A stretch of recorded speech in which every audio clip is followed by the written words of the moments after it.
بسم اللہ الرحمن الرحیم۔ رو کا مہینہ رمضان کا مہینہ ہے جس میں قرآن اول نازل ہوا، جو لوگوں کا رہنما ہے اور جس میں ہدایت کی کھلی نشانیاں ہیں اور جو حق و باطل کو الگ الگ کرنے والا ہے۔ تو جو کوئی تم میں سے اس مہینے میں موجود ہو چاہیے کہ پورے مہینے کے روزے رکھے، اور جو بیمار ہو یا سفر میں ہو تو دوسرے دنوں میں رکھ کر ان کا شمار پورا کر لے۔ خدا تمہارے حق میں آسانی چاہتا ہے اور سختی نہیں چاہتا، اور یہ آسانی کا حکم اس لیے دیا گیا ہے کہ تم روزوں کا شمار پورا کر لو، اور اس احسان کے بدلے کہ خدا نے تم کو ہدایت بخشی ہے تم اس کو بزرگی سے یاد کرو اور اس کا شکر کرو۔ وہی تو ہے جس نے تم پر کتاب نازل کی، جس کی بعض آیتیں محکم ہیں اور وہی اصل کتاب ہیں، اور بعض متشابہ ہیں۔ تو جن لوگوں کے دلوں میں کجی ہے وہ متشابہات کا اتباع کرتے ہیں تاکہ فتنہ برپا کریں اور مراد اصلی کا پتہ لگائیں، حالانکہ مراد اصلی خدا کے سوا کوئی نہیں جانتا۔ اور جو لوگ علم میں دستگاہ کامل رکھتے ہیں وہ یہ کہتے ہیں کہ ہم ان پر ایمان لائے، یہ سب ہمارے پروردگار کی طرف سے ہیں، اور نصیحت تو عقل مند ہی قبول کرتے ہیں۔ بھلا قرآن میں غور کیوں نہیں کرتے؟ اگر یہ خدا کے سوا کسی اور کا کلام ہوتا تو اس میں بہت سا اختلاف پاتے۔ تم پر مرا ہوا جانور اور بہتا لہو اور سور کا گوشت اور جس چیز پر خدا کے سوا کسی اور کا نام پکارا جائے، اور جو جانور گلا گھٹ کر مر جائے، اور جو چوٹ لگ کر مر جائے، اور جو گر کر مر جائے، اور جو سینگ لگ کر مر جائے، یہ سب حرام ہے۔ اور وہ جانور بھی جس کو درندے پھاڑ کھائیں مگر جس کو تم مرنے سے پہلے ذبح کر لو، اور وہ جانور بھی جو تھان پر ذبح کیا جائے، اور یہ بھی کہ پانسوں سے قسمت معلوم کرو، یہ سب گناہ کے کام ہیں۔ آج کافر تمہارے دین سے نا امید ہو گئے ہیں تو ان سے مت ڈرو اور مجھی سے ڈرتے رہو۔ اور آج ہم نے تمہارے لیے تمہارا دین کامل کر دیا اور اپنی نعمتیں تم پر پوری کر دیں، اور تمہارے لیے اسلام کو دین پسند کیا۔ ہاں، جو شخص بھوک میں ناچار ہو جائے بشرطے کہ گناہ کی طرف مائل نہ ہو تو خدا بخشنے والا مہربان ہے۔ سے خدا اپنی رضا پر چلنے والوں کو نجات کے رستے دکھاتا ہے اور اپنے حکم سے اندھیرے میں سے نکال کر روشنی کی طرف لے جاتا اور ان کو سیدھے رستے پر چلاتا ہے۔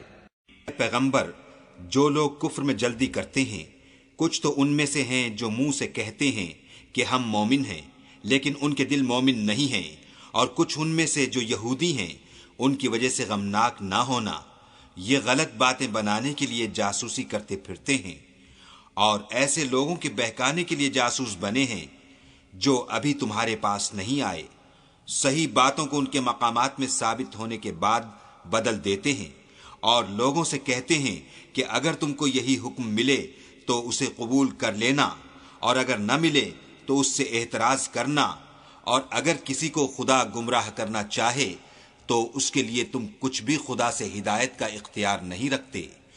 یہ وہ لوگ ہیں جن کے دلوں کو خدا نے پاک کرنا نہیں چاہا، ان کے لیے دنیا میں بھی ذلت ہے اور آخرت میں بھی بڑا عذاب ہے۔ جب قرآن پڑھا جائے تو توجہ سے سنا کرو اور خاموش رہا کرو تاکہ تم پر رحم کیا جائے۔ خدا نے مومنوں سے ان کی جانیں اور ان کے مال خرید لیے ہیں اور اس کے عوض میں ان کے لیے بہشت تیار کی ہے۔ یہ لوگ خدا کی راہ میں لڑتے ہیں تو مارتے بھی ہیں اور مارے جاتے بھی ہیں۔ یہ تورات اور انجیل اور قرآن میں سچا وعدہ ہے جس کا پورا کرنا اسے ضرور ہے، اور خدا سے زیادہ وعدہ پورا کرنے والا کون ہے؟ تو جو سودا تم نے اس سے کیا ہے اس سے خوش رہو، اور یہی بڑی کامیابی ہے۔ جب ان کو ہماری آیتیں پڑھ کر سنائی جاتی ہیں تو جن لوگوں کو ہم سے ملنے کی امید نہیں وہ کہتے ہیں کہ یا تو اس کے سوا کوئی اور قرآن بنا لاؤ یا اس کو بدل دو۔ کہہ دو کہ مجھ کو اختیار نہیں ہے کہ اسے اپنی طرف سے بدل دوں، میں تو اسی حکم کا تابع ہوں جو میری طرف آتا ہے۔ اگر میں اپنے پروردگار کی نافرمانی کروں تو مجھے بڑے سخت دن کے عذاب سے خوف آتا ہے۔ یہ قرآن ایسا نہیں کہ خدا کے سوا کوئی اس کو اپنی طرف سے بنا لائے۔ ہاں یہ خدا کا کلام ہے، جو کتابیں اس سے پہلے کی ہیں ان کی تصدیق کرتا ہے، اور انہی کتابوں کی اس میں تفصیل ہے۔ اس میں کچھ شک نہیں کہ یہ رب العالمین کی طرف سے نازل ہوا ہے۔ یہ کیا کہتے ہیں کہ اس نے قرآن از خود بنا لیا ہے؟ کہہ دو کہ اگر سچے ہو تو تم بھی ایسی 10 صورتیں بنا لاؤ اور خدا کے سوا جس کو بلا سکتے ہو بلا بھی لو۔ اگر وہ تمہاری بات قبول نہ کریں تو جان لو کہ وہ خدا کے علم سے اترا ہے، اور یہ کہ اس کے سوا کوئی معبود نہیں، تو تمہیں بھی اسلام لے آنا چاہیے۔ ہم نے اس قرآن کو عربی میں نازل کیا ہے تاکہ تم سمجھ سکو۔ اے پیغمبر صلی اللہ علیہ وآلہ وسلم، ہم اس قرآن کے ذریعے سے جو ہم نے تمہاری طرف بھیجا ہے تمہیں ایک نہایت اچھا قصہ سناتے ہیں، اور تم اس سے پہلے بے خبر تھے۔ اور اسی طرح ہم نے اس قرآن کو عربی زبان کا فرمان نازل کیا ہے، اور اگر تم علم و دانش آنے کے بعد ان لوگوں کی خواہشوں کے پیچھے چلو گے تو خدا کے سامنے کوئی نہ تمہارا مددگار ہوگا اور نہ کوئی بچانے والا۔ ہم نے تم کو 7 آیتیں جو نماز میں دہرا کر پڑھی جاتی ہیں، یعنی سورہ الحمد اور عظمت والا قرآن عطا فرمایا ہے، یعنی قرآن کو کچھ ماننے اور کچھ نہ ماننے سے ٹکڑے ٹکڑے کر ڈالا۔ جب تم قرآن پڑھنے لگو تو شیطان مردود سے خدا کی پناہ مانگ لیا کرو۔ اور ہمیں معلوم ہے کہ یہ کہتے ہیں کہ اس پیغمبر کو ایک شخص سکھا جاتا ہے، مگر جس کی طرف تعلیم کی نسبت کرتے ہیں اس کی زبان تو عجمی ہے اور یہ صاف عربی زبان ہے۔ قرآن وہ رستہ دکھاتا ہے جو سب سے سیدھا ہے، اور مومنوں کو جو نیک عمل کرتے ہیں بشارت دیتا ہے کہ ان کے لیے اجر عظیم ہے۔ اور ہم نے اس قرآن میں طرح طرح کی باتیں بیان کی ہیں تاکہ لوگ نصیحت پکڑیں، مگر وہ اس سے اور بدک جاتے ہیں۔ اور تم قرآن پڑھا کرتے ہو تو ہم تم میں اور ان لوگوں میں جو آخرت پر ایمان نہیں رکھتے حجاب پر حجاب کر دیتے ہیں، اور دلوں پر پردہ ڈال دیتے ہیں کہ اسے سمجھ نہ سکیں، اور ان کے کانوں میں ثقل پیدا کر دیتے ہیں، اور جب تم قرآن میں اپنے پروردگار یکتا کا ذکر کرتے ہو تو وہ بدک جاتے اور پیٹھ پھیر کر چل دیتے ہیں۔ ہم نے تم سے کہا کہ تمہارا پروردگار لوگوں کو احاطہ کیے ہوئے ہے، اور جو نمائش ہم نے تمہیں دکھائی اس کو لوگوں کے لیے آزمائش کیا، اور اسی طرح تھوہر کے درخت کو جس پر قرآن میں لعنت کی گئی اور ہم انہیں ڈراتے ہیں تو ان کو اس سے بڑی سخت سرکشی پیدا ہوتی ہے۔ ہم قرآن کے ذریعے سے وہ چیز نازل کرتے ہیں جو مومنوں کے لیے شفا اور رحمت ہے، اور ظالموں کے حق میں تو اس سے نقصان ہی بڑھتا ہے۔ کہہ دو کہ اگر انسان اور جن اس بات پر مجتمع ہوں کہ اس قرآن جیسا بنا لائیں تو اس جیسا نہ لا سکیں گے، اگرچہ وہ ایک دوسرے کے مددگار ہوں۔ ہم نے قرآن میں سب باتیں طرح طرح سے بیان کر دی ہیں، مگر اکثر لوگوں نے انکار کرنے کے سوا قبول نہ کیا۔ ہم نے اس قرآن میں لوگوں کے سمجھانے کے لیے طرح طرح کی مثالیں بیان فرمائی ہیں، لیکن انسان سب چیزوں سے بڑھ کر جھگڑالو ہے۔ محمد صلی اللہ علیہ وآلہ وسلم، ہم نے تم پر قرآن اس لیے نازل نہیں کیا کہ تم مشقت میں پڑ جاؤ، اور اس کو اسی طرح کا قرآن عربی نازل کیا ہے، اور اس میں طرح طرح کے ڈراوے بیان کر دیے ہیں تاکہ لوگ پرہیزگار بنیں یا خدا ان کے لیے نصیحت پیدا کر دے۔ تو خدا جو سچا بادشاہ ہے، عالی قدر ہے، اور قرآن کی وحی جو تمہاری طرف بھیجی جاتی ہے اس کے پورا ہونے سے پہلے قرآن کے پڑھنے کے لیے جلدی نہ کیا کرو، اور دعا کرو کہ میرے پروردگار مجھے اور زیادہ علم دے۔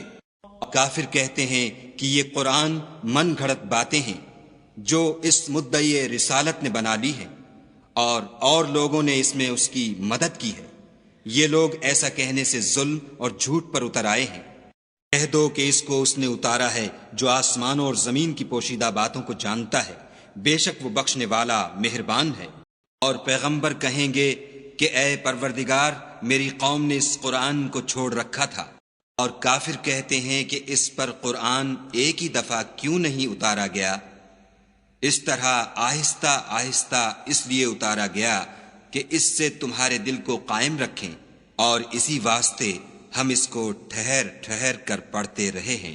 اور القا بھی فصیح عربی زبان میں کیا ہے۔ تحسین، یہ قرآن اور کتاب روشن کی آیتیں ہیں، اور تم کو قرآن خدائے حکیم و علیم کی طرف سے عطا کیا جاتا ہے۔ بے شک یہ قرآن بنی اسرائیل کے سامنے اکثر باتیں جن میں وہ اختلاف کرتے ہیں بیان کر دیتا ہے، اور یہ بھی کہ قرآن پڑھا کروں تو جو شخص راہ راست اختیار کرتا ہے تو اپنے ہی فائدے کے لیے اختیار کرتا ہے، اور جو گمراہ رہتا ہے تو کہہ دو کہ میں تو صرف نصیحت کرنے والا ہوں۔ اے پیغمبر صلی اللہ علیہ وآلہ وسلم، جس خدا نے تم پر قرآن کے احکام کو فرض کیا ہے وہ تمہیں بازگشت کی جگہ لوٹا دے گا۔ کہہ دو کہ میرا پروردگار اس شخص کو بھی خوب جانتا ہے جو ہدایت لے کر آیا، اور اس کو بھی جو صریح گمراہی میں ہے۔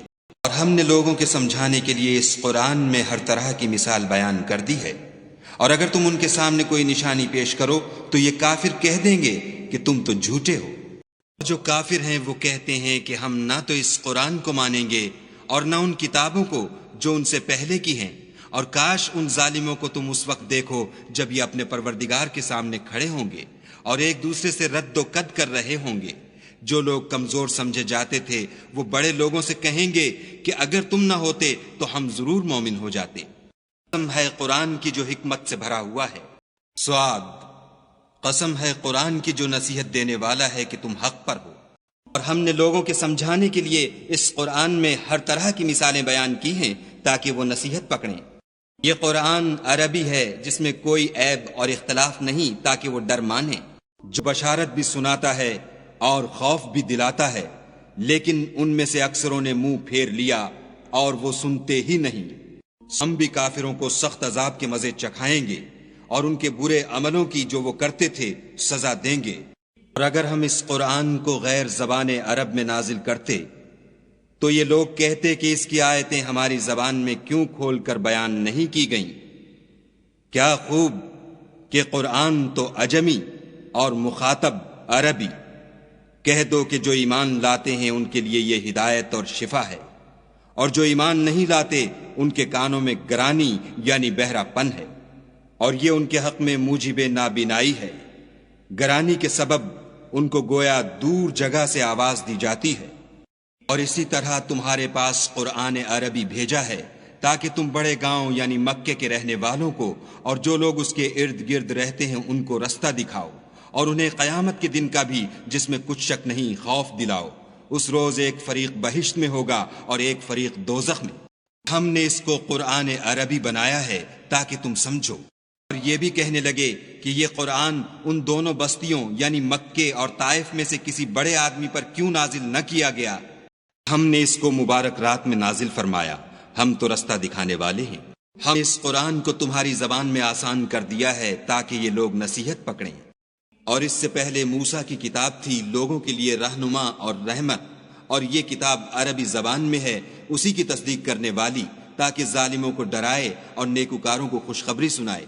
جب ہم نے جنوں میں سے کئی شخص تمہاری طرف متوجہ کیے کہ قرآن سنیں تو جب وہ اس کے پاس آئے تو آپس میں کہنے لگے کہ خاموش رہو۔ جب پڑھنا تمام ہوا تو اپنی برادری کے لوگوں میں واپس گئے کہ ان کو نصیحت کریں۔ بھلا یہ لوگ قرآن میں غور نہیں کرتے یا ان کے دلوں پر قفل لگ رہے ہیں؟ یہ پیغمبر ہماری نسبت کوئی بات جھوٹ بنا لاتے۔ تمہارا پروردگار خوب جانتا ہے کہ تم اور تمہارے ساتھ کے لوگ کبھی 2/3 رات کے قریب اور کبھی آدھی رات اور کبھی تہائی رات قیام کیا کرتے ہو، اور خدا تو رات اور دن کا اندازہ رکھتا ہے۔ اس نے معلوم کیا کہ تم اس کو نبھا نہ سکو گے تو اس نے تم پر مہربانی کی، پس جتنا آسانی سے ہو سکے اتنا قرآن پڑھ لیا کرو۔ اس نے جانا کہ تم میں بعض بیمار بھی ہوتے ہیں اور بعض خدا کے فضل یعنی معاش کی تلاش میں ملک میں سفر کرتے ہیں، اور بعض خدا کی راہ میں لڑتے ہیں، تو جتنا آسانی سے ہو سکے اتنا پڑھ لیا کرو، اور نماز پڑھتے رہو اور زکوٰۃ ادا کرتے رہو، اور خدا کو نیک اور خلوص نیت سے قرض دیتے رہو، اور جو عمل نیک تم اپنے لیے آگے بھیجو گے اس کو خدا کے ہاں بہتر اور صلے میں بزرگ تر پاؤ گے، اور خدا سے بخشش مانگتے رہو، بے شک خدا بخشنے والا مہربان ہے۔ ہوا قسم جو نرم نرم چلتی ہیں، کتاب ہزل و بطلان نہیں بلکہ یہ قرآن عظیم الشان ہے، محفوظ میں لکھا ہوا، جن مستحکم آیتیں لکھی ہوئی ہیں۔